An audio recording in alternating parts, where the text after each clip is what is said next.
Okay, what's up fellas? So I just finished Trek to Yomi around 20 minutes ago and I want to give my thoughts on it while it's still fresh in my mind. I've got a list of bullet points here which I'd like to cover, so this may be a longer vid.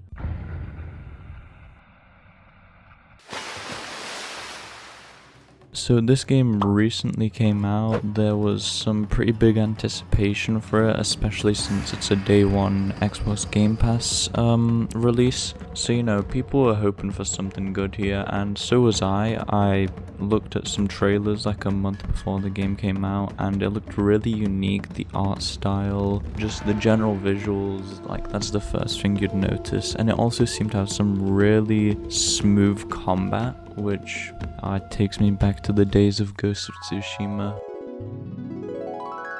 But we'll speak about that in a minute. So it was developed by Flying Wild Hog, and it was published by Devolver Games. A really cool team of publishers, by the way. Devolver Games have some really amazing releases under their belt, so I highly suggest you guys check them out. So we don't get many samurai games, or not mainstream ones anyway. The only one I can really think of from the top of my head is Ghost of Tsushima.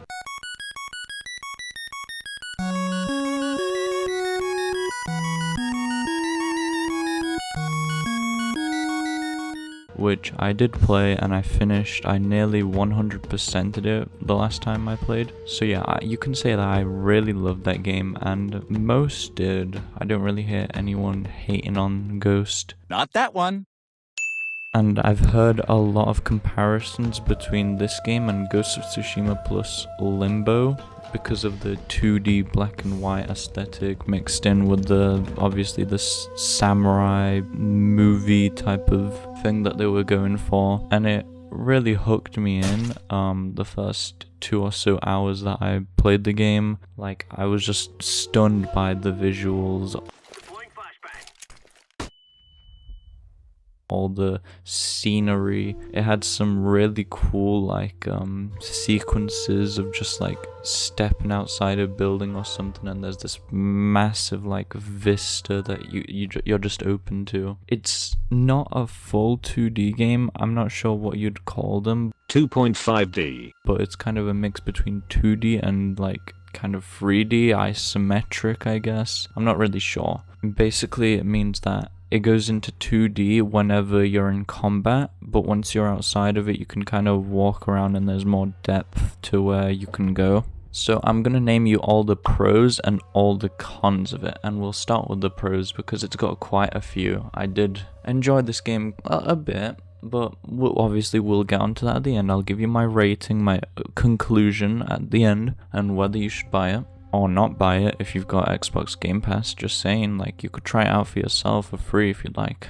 But I'm not part of the Xbox marketing team, so don't get that mixed up. So what the main pro with the game is the unique art style. It has a black and white sort of aesthetic with like a film grain on, which I think Ghost of Tsushima also went for, but they did it optionally. They allowed players to turn on this black and white filter and turn on like the Japanese dialogue, so you could fully like immerse yourself into what they were going for. But this game, it's purely black and white, got the film grain. It looks like a movie. It took clear inspiration from like classic samurai movies, the Japanese filmmaking and such. Like, that's clear to see what their intentions were with the visuals. And while we're on the topic of movies, it had a movie-like gameplay, that's for sure. There was a consistent parallax throughout, which means that it added like depth and it reinforced the aesthetic that the devs were going for.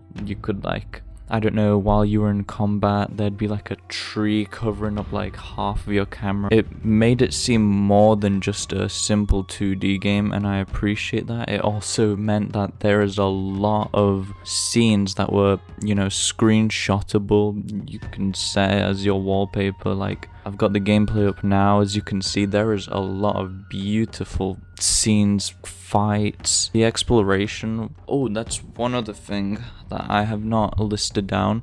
the exploration, I'll give them props. It felt endless, and I feel like for some, this means that there is a lot of replayability in the game. It offers you different directions to go in, and you don't know which one progresses the story, which one doesn't, so you just kind of take a guess.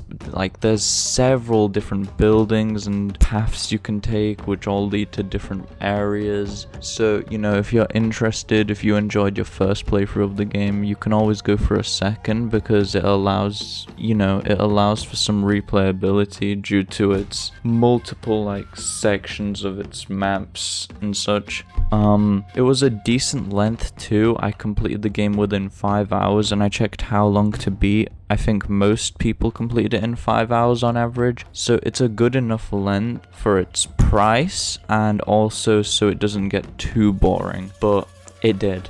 But again, we'll get onto all of that later. There was consistent checkpoints throughout the game, which I'm really happy for, because sometimes I just feel like I'm a really trash player, and this game did prove to be a challenge at times, a real challenge.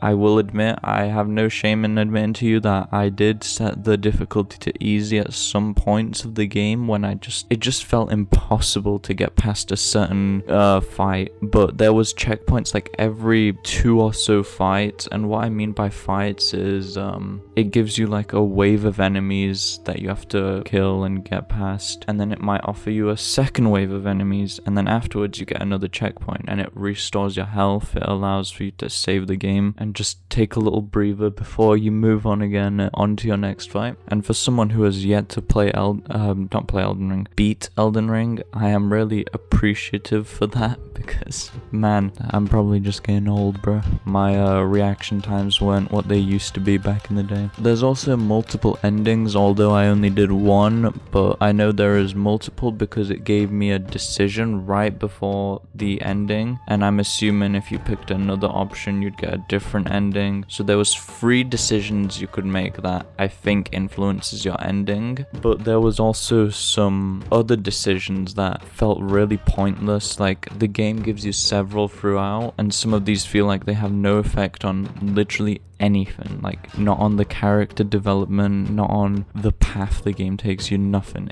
It shouldn't be there. And I feel like if a game is gonna give the player a decision to make, I would like for that decision to have some weight. Otherwise, why are you giving it to me at all? Like, just make it a cutscene or just part of the narrative in the first place. Don't give me the option to decide if it doesn't do anything. But I'm not 100% sure if it did change anything. From what I understand, it really did not matter that much. And I just feel like, you know, as someone playing the game, I just feel like I'm being mocked. Like, wow, our game has so many decisions that all affect the story, but they don't. Or if they do, then it's very minor, because I didn't notice like a change in the story at all from my decisions. And I feel like a lot of games nowadays do make use of this like pointless decision making just to make it feel like the player is actually affecting the story somehow. And then the final pro I have of this game is that some of the boss designs were really cool, although the boss fights are normally extremely short, so you don't really get to enjoy seeing them, because most bosses only appear once in the game and then they're gone forever.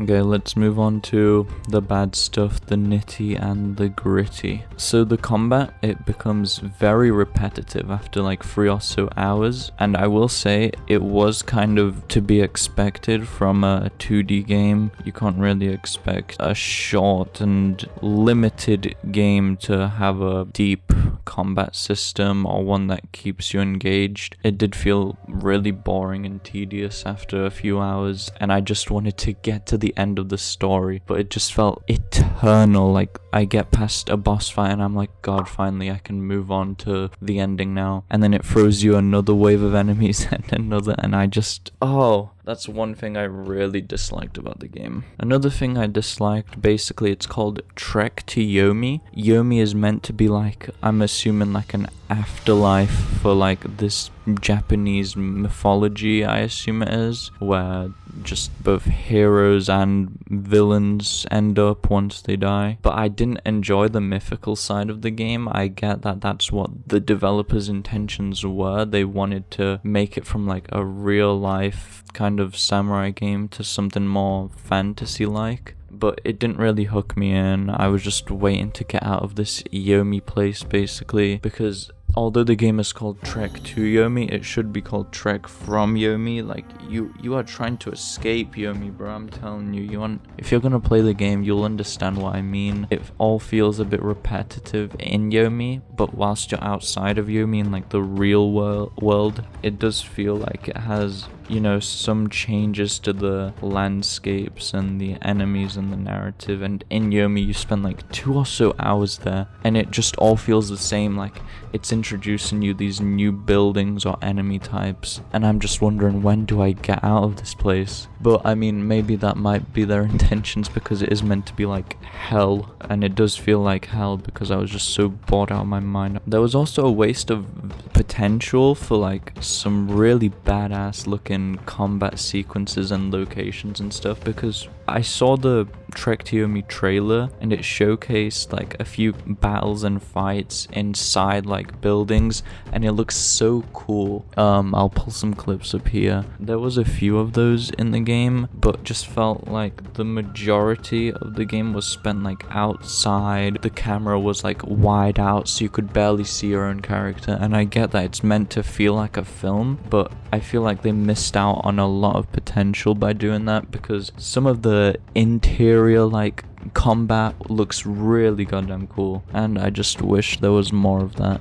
While we're on the topic of combat, there was some enemy positioning which made the game really annoying at times, and I'm not just saying that because I'm bad. Don't lie to me, Walt! I just feel like they at points just put every type of enemy in one location, so they all come at you at the same time. Like you have like an archer, you have like a samurai, you have like a bandit with like, I don't know, like a blunt weapon, and they're all attacking you at the same time. It's really hard to actually keep defending yourself and prevent yourself from dying. Finally, my last little bit that I didn't enjoy about the game was the story pacing. I know that I've said that it's a good enough length gameplay wise, right?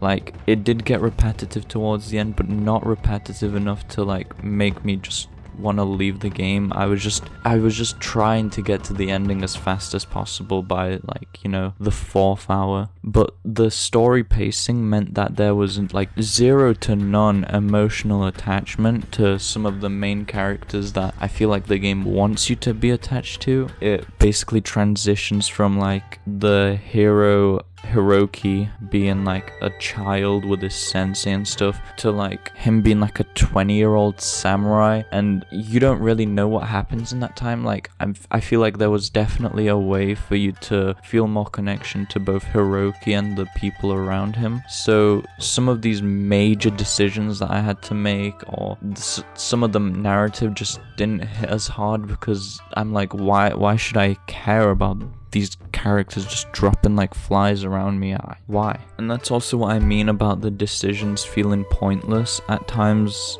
Like, they just give you decisions that should like affect Hiroki's like character development or whatever, like his morals, but I don't know Hiroki and I don't really care to know him. I know that the player makes their own Hiroki and such. Like, you've got to choose what you think is best. If I'm given a set character, I kind of want to know a bit about him so I can make decisions on his behalf. But with Hiroki, he's just kind of an enigma. I didn't really care for him. Like, do what you want, bro. I don't know. Why are you giving me these decisions? So I checked Metacritic. The user score for Trek to Yomi is a 5.8, which is actually really bad compared to, you know, the average like 7s and 8s. And it's quite surprising because I thought people would enjoy the game a bit more than that. Like, I didn't expect a 5.8. So it is a bit shocking because it wasn't too bad of a game. It just wasn't something that I'd probably want to play ever again. It was like a nice one-time experience, and I'm sure I'll think about it for like another 10 minutes before I forget everything that happened. But I'll give you my rating. I rate Trek to Yomi a 6.4 out of 10. I feel like I'm being generous. It's definitely not a 7. A 7 would be, you know, something decent that probably has a bit more replayability to me. And like I said, it does have replayability. I feel like to some people that did enjoy the game more than me because of its openness and all the paths that it allows you to take. But for me, it's not something I'm gonna try replay. I'm not gonna try do a no-hit, zero-death run. But hey, maybe 100,000 likes and I'll do a zero-death run on Elden Ring. So that's pretty much it. I told you guys it was a long one. Like the video if you feel like I've given you enough information for you to make your decision on the game, and subscribe if you'd like to see more of this type of content. Okay, hey, what's up? I've just been editing this video and I would like to inform you guys that I will be doing a weekly live stream of me playing a random game. I haven't decided on the game yet, but I think I'll be going live in the next few days or so, and that does mean extra video content afterwards. I'll be re-uploading little parts of my stream, so you'll be getting both playthroughs and the Ant Rants now. So yeah, you can thank me later. See ya.